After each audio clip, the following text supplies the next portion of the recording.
माड़ी आसुछि प्रबल झड़ तोफान और वर्षा सावधान रुहंतु एही सबु जिलार लोक।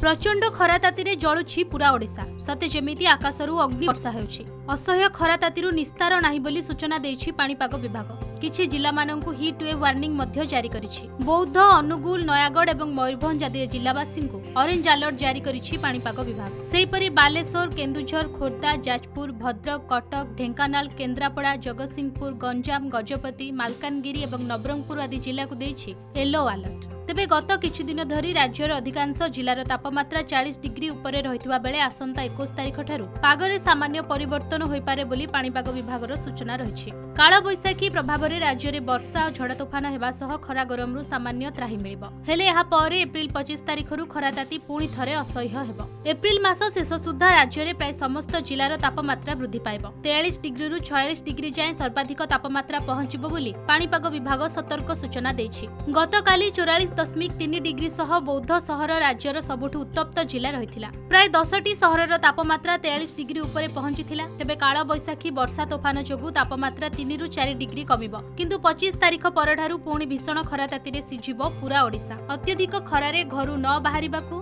प्रचुर पानी पीबाकू एवं जलीय अंश अधिक थिबा पनीपरिबा फलमूल खाइबाकू, लेंबू पानी, आखु रस आदि पीबाकू राज्य सरकार परामर्श देउछन्ति। वीडियोटी भल लागिथिले लाइक करंतु। आगकू एभଳି अपडेट पाइबा पई हम चैनल को सब्सक्राइब करी पाखरे थिबा बेल आइकन को क्लिक करंतु एवं सोशल मीडिया रे हमको फॉलो करंतु।